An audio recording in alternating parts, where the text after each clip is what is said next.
All right, so let's talk a little bit about relational algebra. So, um, much before there were computers, there was entire math formality on what kind of things could we do with a computer, right? And we created an entire math field at applied mathematics of what is is actually computable, right? And we created all the formalities around that. And equally, when we were thinking about databases and retrieval, and there were a lot of questions on what kind of things could we do with a data set, right? And from set theory, there's a lot of operations that certainly we can borrow from and apply them to our particular subset of manipulating data, right? Our specific way that we're representing data. And so there's several very basic type of operations and things that we could possibly do with data sets that we would like to focus on and talk about now. So these are the some of the operations that are applicable in when you're considering a single set with a single collection of a data set, right? Data points. You can retrieve.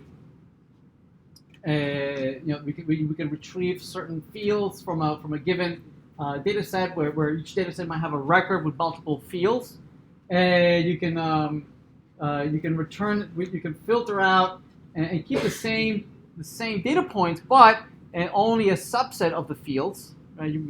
Maybe you don't want all the fields. You can sort it just for human consumption. You can rename certain fields or rename certain tables only for making it easier to read.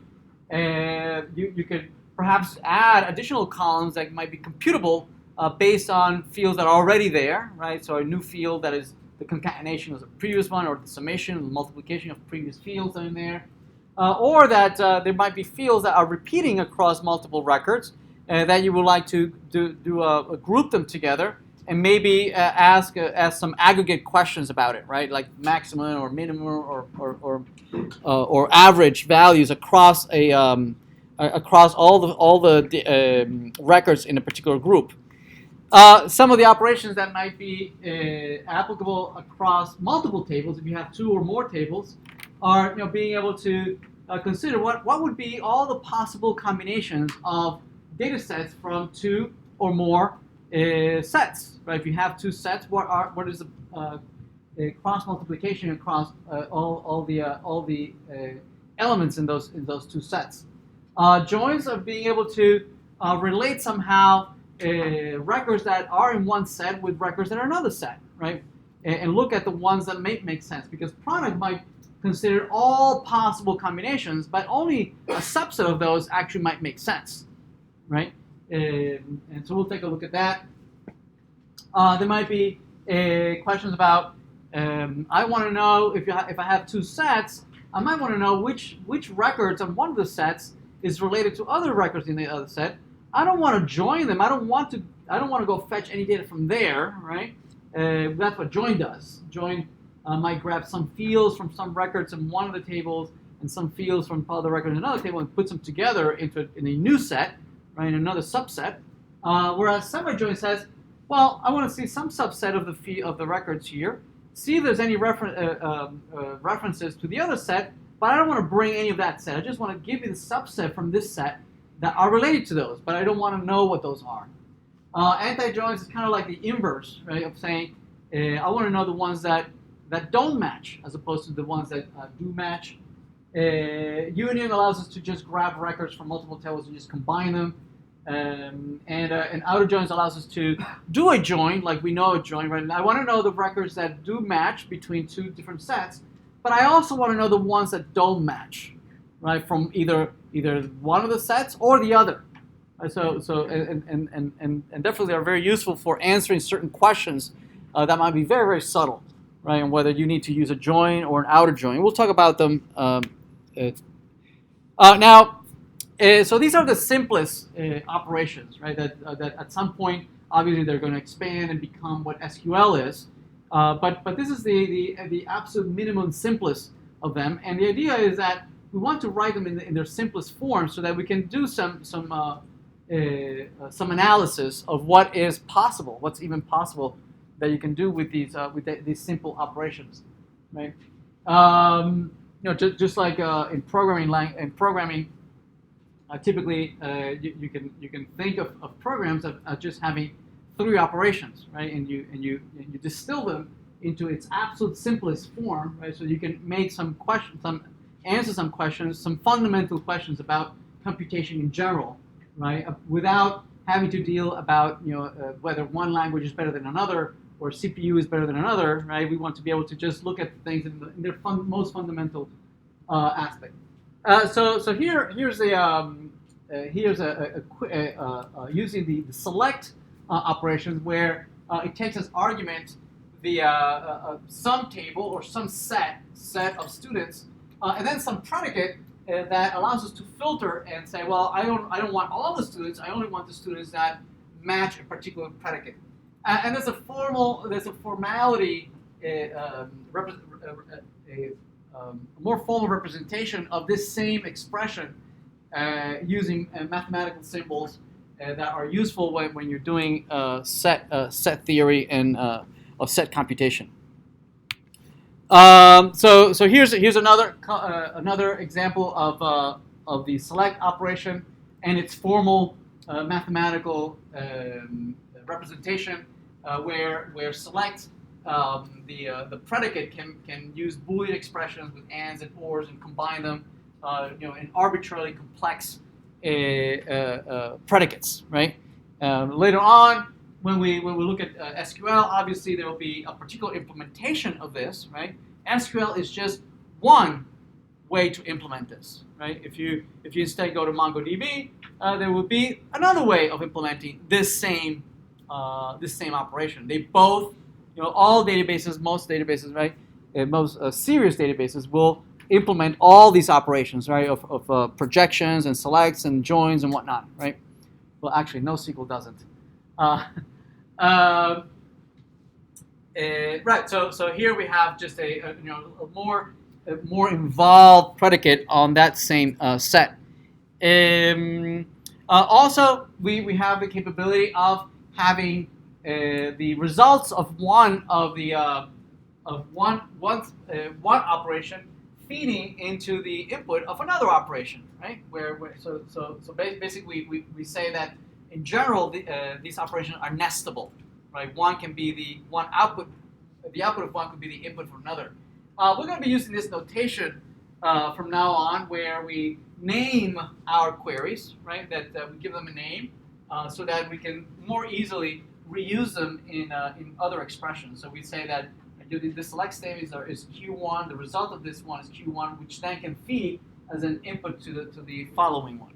Okay, and presumably the select statement returns all the fields in the original set. Right? It does not filter out. The only thing that is filtered is we only filter horizontally. Right? We all, if you can think of the set as being ordered horizontally, right? We only, out of the entire set, we're only picking out just a few of those records in the larger set. Okay. So Q1 has the same fields as student, and this select one also has all the fields of the original student, right? But with some records removed from the original one. It also helps to think of these in a graphical sense, right? That we can create a tree that shows how the data flows, right, from bottom towards up and bubbles up, ever more filtered, right, and presumably answering a particular question that you might pose to the database.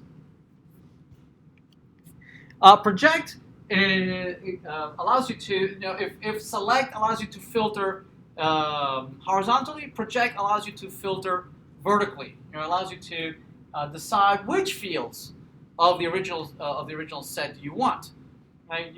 The select statement returns all the fields in a table, whereas project only allows you to choose which fields you want. So over here, this returns exactly all the same records from the original set, student, right? All the records, but I only want these fields.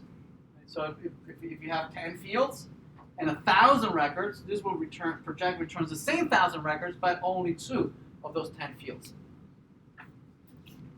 Okay, and things start to become more interesting when you start combining these two, right, and just feeding one output into the other.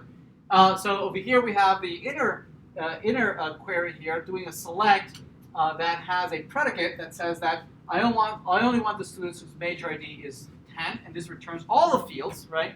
The student name, the major, the year that they would graduate, and whatnot, a whole bunch of fields that I might not care for. So I feed that output into the input of the into the projection, right? And I only am keeping the student name. Out of all the fields, I'm only returning name. So this combination allows us to kind of focus on a particular subset of the data set, right? Not only horizontally, but then or vertically, but also horizontally. Exactly what is it that which pieces allows you to filter out and want to have there. So yeah, and then you have the more formal representation of representing it mathematically is using this other alternative mathematical representation. So here's a couple more projections. Right, so it returns the subset of the columns, same exact records, but only the columns in the argument. Okay. Wait, did I go backwards? I did. Some queries might be meaningless, right? Where the output of one of the inner queries doesn't return anything that can be operable from the queries in the outside, right? Where the result of this set operation comes back as the empty set, right? There's nothing here that maps here, right? That here is where you're returning the student. That only returns the student name. So when you come out of here, you don't have the major ID field, right? So the outer query has nothing to compare to, right? So it returns just the empty set.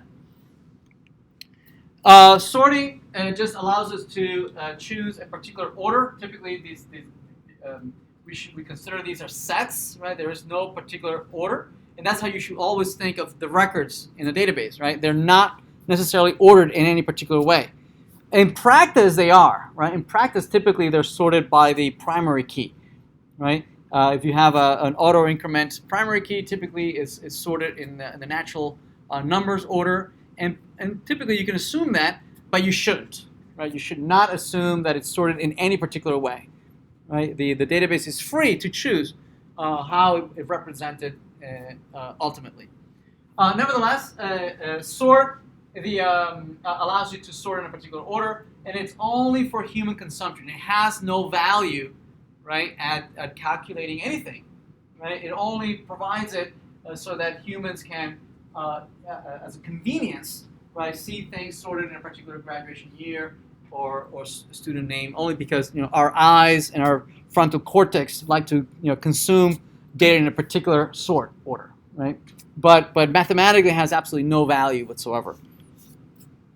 Rename, same thing. We might rename either a field or rename a table, just again for better understanding in our limited English language or whatever language, only for presentation purposes. Right? We might rename a field. The only value that you might have from renaming a field is that if you have select statements that need to use the field more than once. Okay. We'll see a little later where you might have joins, right? That join a table, join it with themselves, right? Especially if you have sets that are structured hierarchically, right? So within the table, typically the structure is captured in multiple tables. That's how you capture the structure. But within a table, you might have a structure itself, right, where some records are related to other records in the same set, right? Maybe you have employees right? All employees are listed in the same table, and you might have some employees are managed by other employees, right? So there's certainly some structure within the table itself. Same thing like products, right? Products might be organized in categories, products, subproducts, sub-subproducts, right? So you might have a product table that. So oftentimes you need to not join just tables with other tables. You need to join a table with itself, right? Because you have other records that are. So rename will come in handy to disambiguate when you have fields that have to be equal, but it's like, wait a minute, where name is equal to name. Well, obviously name is equal to name. One field is obviously equal to the same field, but no. It's a name of another record, not the name of the same record, right? So to be able to deal with that, rename will come in handy. Extend allows you to add additional fields that were not originally there, perhaps fields that were computed fields that can be derived from other fields, right? And this allows you to deal with redundancy. There might be fields that you don't want to capture in there because you can already calculate them on the fly, right? And it would be redundant to keep that. For instance, you might capture the letter grade, and you might capture also the final grade, right? In numerical and in letter form. It's kind of redundant, right? If you have one, you already know the other one, right? There's no need to add that. So you could calculate that on the fly by adding calculated fields, right, that depend on other fields in the same record. So extend allows you to add calculated fields and then provide perhaps a name of that field. GroupBy, there will be inevitably data that we have accepted that needs to repeat, okay, and that is okay, right? That we've identified that it's okay for certain fields to repeat. And maybe the graduation year, lots of folks are graduating the same year. That's okay, right? But sometimes we need to treat lots and lots of records, right? That can be grouped by one of these repeating fields, right? Maybe graduation year, or everybody who got an A, or everybody for a given section, and we like to treat them not as individual records, but as a group, right? So GroupBy allows you to do that. You can group all the records that are in a table by a certain set of fields, right? So GroupBy graduation year, right? So that will tell you, grabbing all the students that are graduating a particular year. Okay. Now what oftentimes is hard to capture is that if there's 20 records that match a particular group, those 20 records will need to be represented in the output of the GroupBy, will need to be represented as a single set, as a single result, right? So you lose in the action of grouping, right? You lose the details of the original 20 records because you're grouping them, right? And you have it all represented, rolled up into a single representation, right? There might be 20 students that are graduating a particular year, or maybe hundreds that are graduating a particular year. And by grouping, I mean you roll them up, and I don't really care about any one in particular. The only things I could possibly answer at that level of abstraction is, well, how many are there? Well, that's a reasonable question, right? So those questions that I can ask about the group are the aggregate function that I can ask. I can ask how many are there. That's reasonable. Or I can ask, out of that group, who has the highest GPA, right? I can't talk about any particular GPA, right? About any particular student, but I can certainly know what's the maximum. I can ask what the average GPA is, right? So I can ask all sorts of aggregate questions about the group, right? But I lose the original 100 records, right, at the group level, right? Certainly select allows me to deal with them individually, right? But not group. Group just rolls them up into a single data point. So here's an example where I'm grouping the student table, grouping them by major ID. I want to know how many students there are in any one major, and then I can ask certain things about the rolling them up by major ID. I can say who has a minimum graduation year, who has a maximum graduation year, right? But notice that these operations can't be about any one particular record. They have to be asked about the group themselves. Make sense? That's going to be very important later on when we go back to SQL and see what are the limitations of this fact, right? That you lose the original data. So here's an example of grouping. So we have a couple of students here, and we see that some years are repeating. See 2005 is repeating, 2001 is repeating a couple of times, 2004 is repeating about 3 times. Also, the major ID is also repeating. We have 10, 10, and 10. I've highlighted here the ones that have the same major ID, and also the same 20s, same 30s, right? So they all belong to the group of major ID, right? Or I can group them. So this is grouped by major ID, right? The reds are grouped, the yellows are grouped, the greens are grouped, the oranges. Or if I'm grouping it by year, then I have the ones that are in 2004, 2001, 2003. I guess I forgot to highlight these over here. So there might be 3 2004 2004s, 2 2001s, 1 2003 grouped by year. So depending how you group it, you can ask different questions. So here we're grouping by major ID, and there they are, 10, major ID 10, 20, and 30. Those are the groups. Within this, there might be 3, 4, 5, 6, 20, 100, thousands of students within this group, but I've lost them all.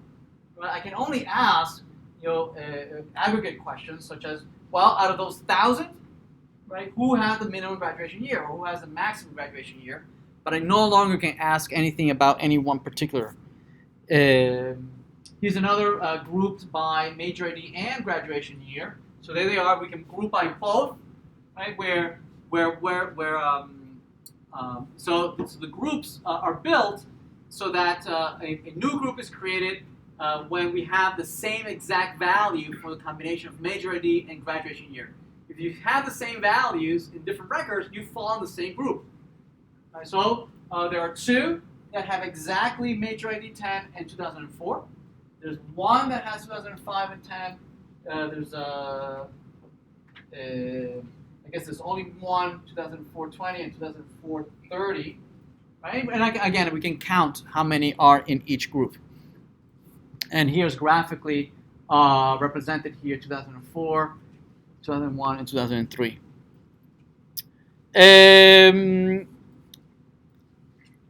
Again, here we is this the same?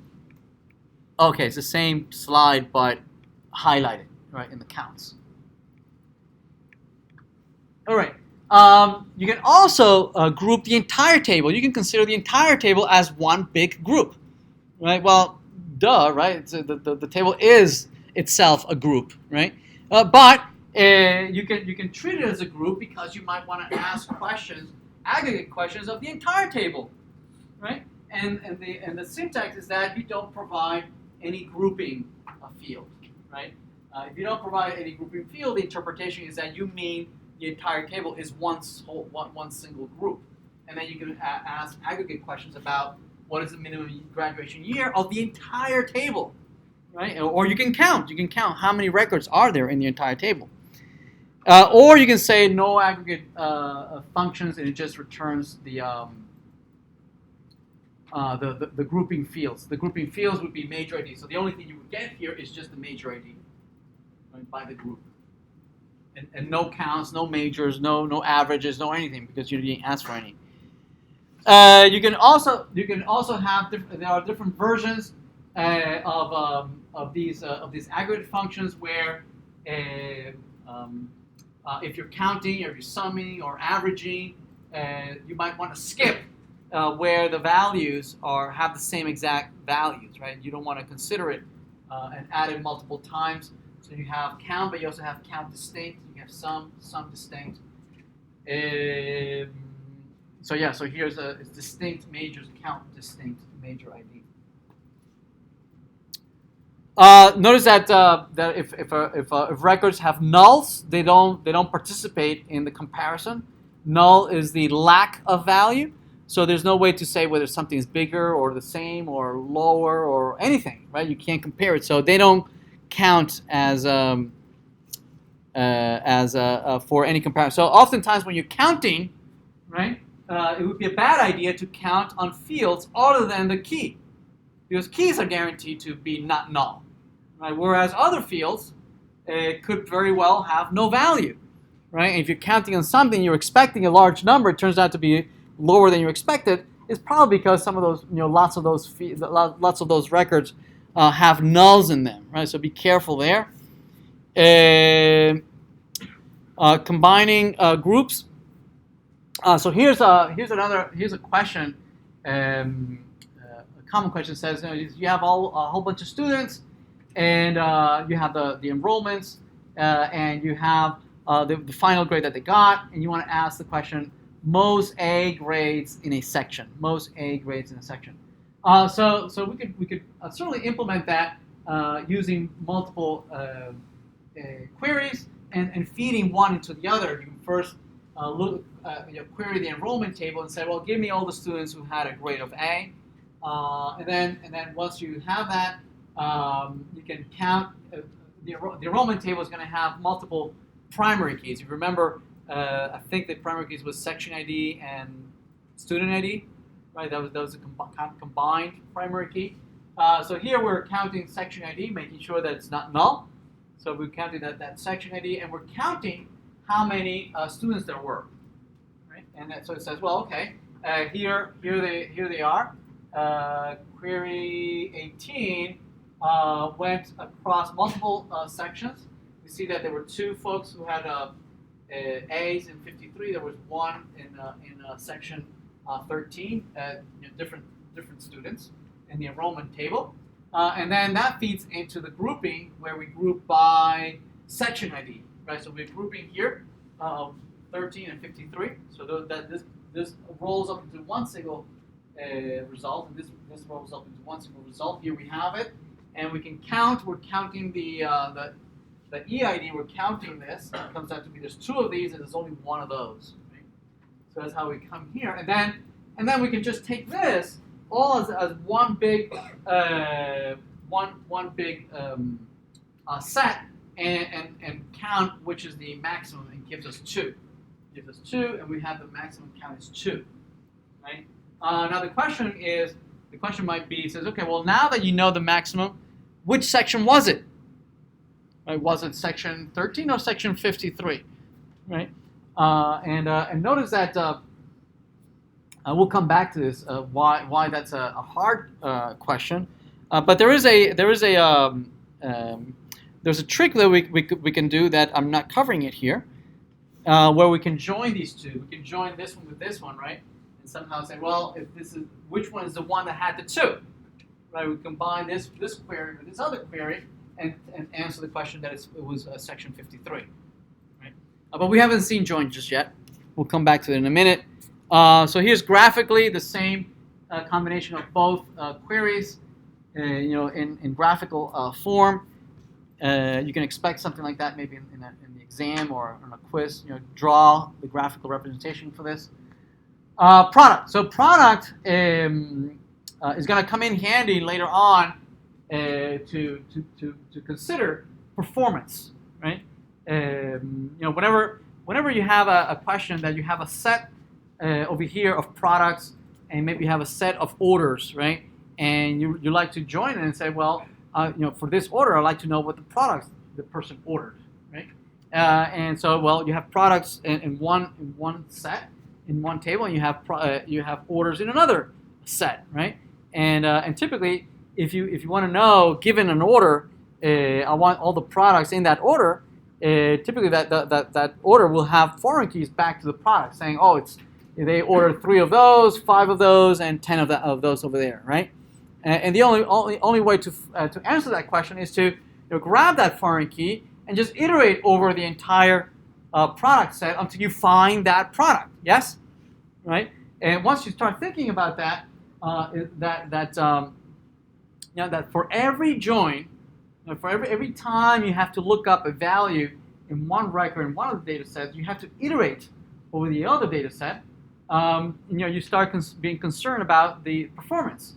Especially when you think about what if it's just not 2, but what if there's 3? Right? What if there's 3 tables where you need to know customer, orders, and products? Right? I like to know what this person ordered. Right? Well, okay. Well, you have to have the presumably you have in the order you have a foreign key pointing to the customer, and you have foreign keys to the product that they ordered. Right? So now you have to not only iterate over over the orders for that particular customer. Now you have to also iterate over all of the products for every single order, right? So every time you try to join multiple tables, you have a nested loop. Yes, that means that for every additional table that you're trying to join, right, you're adding quadratic, cubic. Right, you're adding a for loop nested inside of another for loop, right? And most of you probably have seen algorithms, right? That gives you, exponential performance, right? Non-polynomial performance. So why is that? Well, the product allows us to consider this problem, right? That you might have records or a data set in a set called A, and you might have another data set in another that have other records, right? And we like to be able to compare or consider the fact that some of these records might be related to one another, right? If you consider all the possible combinations, you get something like this, right? Where you have A1 related to B1 and A1 also related to B2, right? And then you start the other one, A2 related to B1, A2 related to B2. Some of these combinations might make absolutely no sense, right? That a customer didn't order all the products, right? So it's only actual relationships are only for a subset of those products, right? That's many of those relationships are irrelevant, right? Nevertheless, you're going to have to iterate over the ones that are also irrelevant. There's no way for you to, magically know the ones that are indeed relevant. You're still going to have to consider all of them, right? And so we'll come back to this later on about when we start thinking about performance and how to deal with this exponential growth of complexity. So if you have actual 2 tables that might have information about departments, information about the students, presumably the students have foreign keys to particular departments, right? So combining records of one of the tables with other records in other tables that have absolutely no relationship with one another might make no sense, right? Like for instance, over here here are presumably all possible combinations, right? Where you have students Joe, Amy, and Max that we know are in majors 10, 20, and 30, combined with some departments that make no sense. The only one that might make sense here is that Joe was related to the computer science department because the major ID matches the department ID. Yes, right.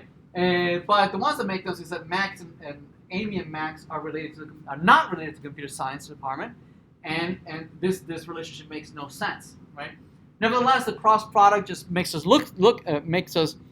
makes it evidence, right, of the possibilities that you need to consider, right, of all possible combinations that make it hard to decide which ones on how is that you might organize the data to avoid unnecessary comparisons, right?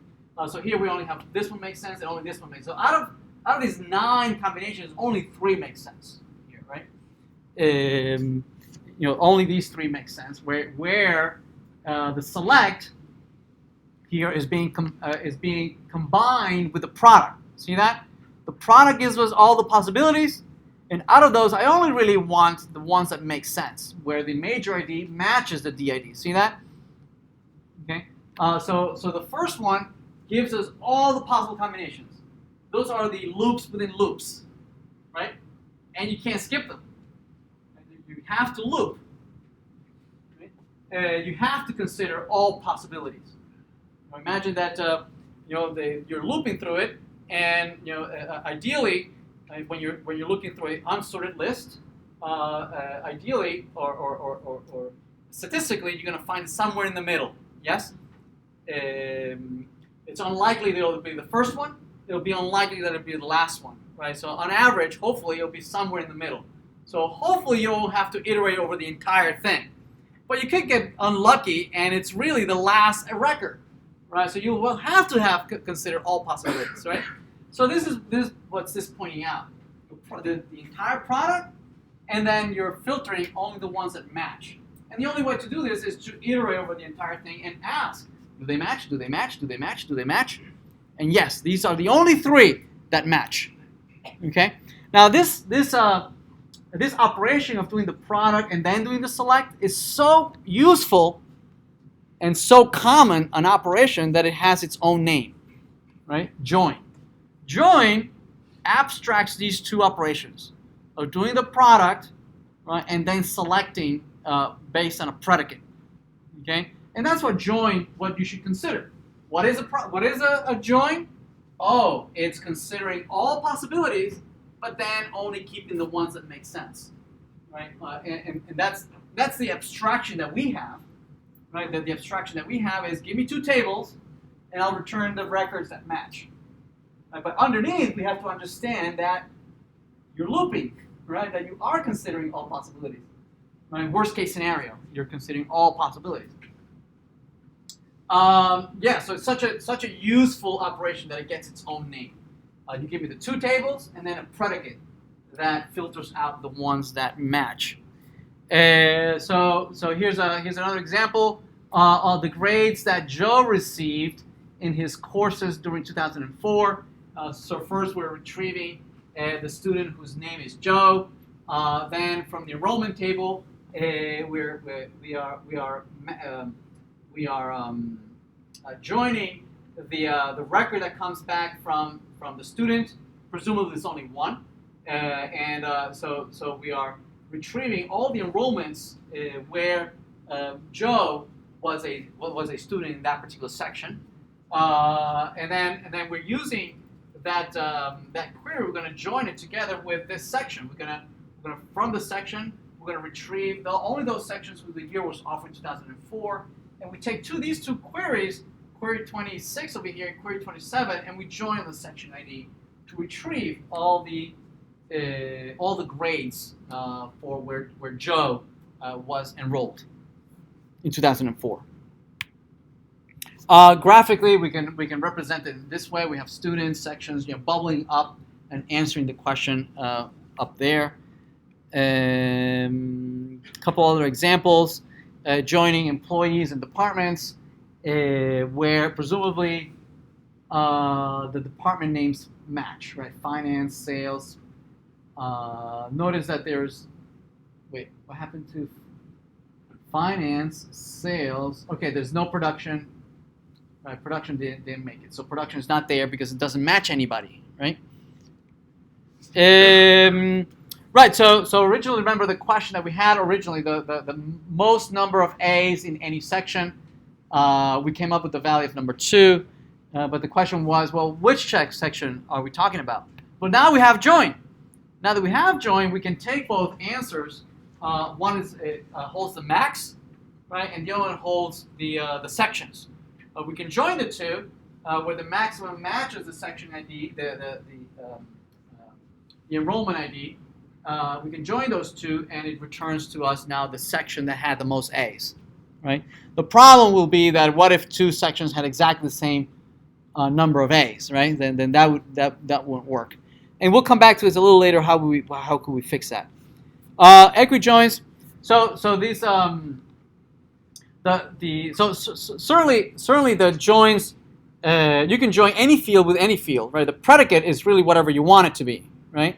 But most commonly, those predicates are comparing foreign keys with primary keys, right? Are comparing values of fields that are enforcing a relationship between the records, right? Not just comparing any field with any field, right? Only the fields that do the relationship between the records, and we call those types of joins, the ones that do relationship, we call them equijoins, right? And they're the most common types of joins that we're going to be using throughout the semester, and the ones that most of you are going to be using in your career. But oftentimes you might use other types of joins. Here's using rename students that have the same major as Joe. So we're retrieving from Joe to get the student whose name is Joe and retrieving the major ID. Then we are renaming it to Joe's major ID. Notice what I mentioned earlier. See that? See what we did? We're trying to match major ID with major ID, right? And because they have the same name, right? It would just be true. So we return all the fields, right? All the records. That's not what we want, and that's why here we're doing a self join, right? We're joining student with itself, right? We're first retrieving a student, and then we're going to join something that already contains values from student. We're going to join it with itself again, right? On a field, on the same field. But this is the Joe's major, and that's why we rename it, because it's already called major ID. And we rename it to Joe's major ID so that we don't have ambiguity of what field are we talking about. Okay? So that's why it says students that have same major as Joe. Joe is a student, and all those other students are also in the student table. Right, so semijoins are useful when you want to identify those records that are related to some other records in another table. So there you have, here are all the products, and here are all the orders, and you just want to find out, what orders are still outstanding, or what orders are out there. You don't want to know what the products are. You just want to know what the orders are. But some orders will have products, and some orders won't have, right? So what semijoin does is that takes a look at both tables, makes uses the predicate to identify from the department table which ones have a match with the student. But I don't want to bring any fields back to student, because that's what join does, right? Join takes both fields from student, fields from from department, fields from students, right, and just joins it together into an ultimate result set that match that criteria. Semijoin doesn't do that. Semijoin just says, okay, which records in the department have a match in the student. I only just want to know which one were there. So here it'll come back with maybe 2 or 3 departments, but I don't want the students, right? I just want to keep the department. Then you can flip this around, right? If you want the students instead of the department, right? So semijoins are useful for that. And you can certainly implement semijoins just with plain joins alongside with group ID, GroupBy. So here's an example of what students have taken a course with Einstein. So we first retrieve all those sections whose professor was Einstein, and then we from 38 we retrieve only the enrollments, right? Only the enrollments where those enrollments have a match of the section where they match, right? With the section ID, enrollment matches the section with Einstein. And then here we're retrieving only the students. I don't want to retrieve the enrollments. I only want to retrieve the students' fields where it matches that the student ID matches the student ID of the enrollment in the previous query. Okay. And here's a graphically. So here's a regular join, right? In a regular join, we consider only the fields that match, right? Finance with finance, sales with sales, production with production. and you would only get here only the records that match, right? So sales and sales match. So there's 2 of these. So those come in. Production and production match. So I bring those in. But finance doesn't match anybody. So that record doesn't make it to the final result, right? So that's a regular equijoin, right? Like we normally would use, but in a semijoin, where you're semijoining just the employee with the department, you would only bring the employees, right, that match a department, right? You're not bringing the manager. You're not bringing any of that. You just only identify those records that just have a match on the right-hand side. Okay. Anti-join is kind of the backwards, the opposite, where you want to know the records that don't match, right? It's kind of the opposite, right? Where you don't have. So, for instance, departments that have no students, right? That nobody has enrolled there. So here, this one typically would return the departments and students joined where the departments match. Right? We return here all the students and here all the departments where they're enrolled, right? But you want to know the ones that don't have, right? Any students that are not enrolled in any major IDs, right? So you would use an anti-join, or say the department with at least one student. Okay, well, semi-join that would be used for that. Here's an example. Sections where nobody received an F. Right, so here I retrieve all the enrollments where the grades were F, and so this one this would tell me all the section IDs that are equal to the ones that have an F. Right, so a join would return all the sections that would have had an F. Anti-join returns the opposite, the ones that have not received an F. Here's an anti-join. Notice that before we retrieved all the fields that matched, right? So the sales, and production, finance didn't come back. Whereas over here, an anti-join would only retrieve the ones that don't match. Right? It would come back with the finance department. Professor who have never given a grade of F. Okay, that's not me. Professors who gave an F in every section they taught. Bad professor.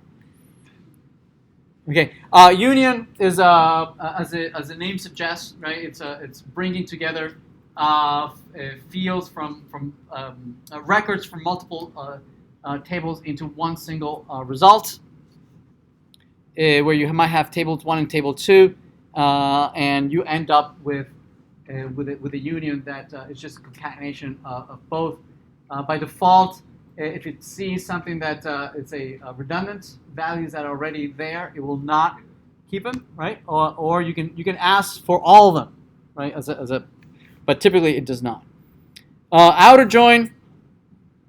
Outer join is the same thing as join, right? As an equijoin, but it also looks at the records that did not match. Right, so for one of the tables, right? It won't make sense to return both of them. Otherwise, you would just return a product, right? So first it looks at the ones that do match, like a normal equijoin. But then from one of the tables, it says, well, I also want the ones that did not match, right? For one of the tables, right? And you have to decide, well, which one do you want? The ones from the left table or the ones from the right table, right? This one by default is just it's the one on the left, right? Without you saying, and you can always just turn the order of the tables if you want the opposite. But in SQL, you can specify whether you want a left or a right. Over here, you just change the order of the tables.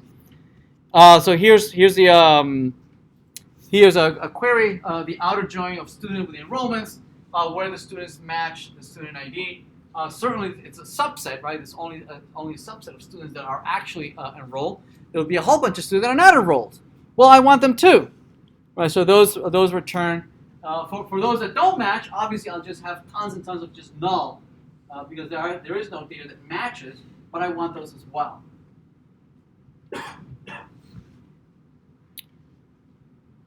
Group by counting number of enrollment students. Okay.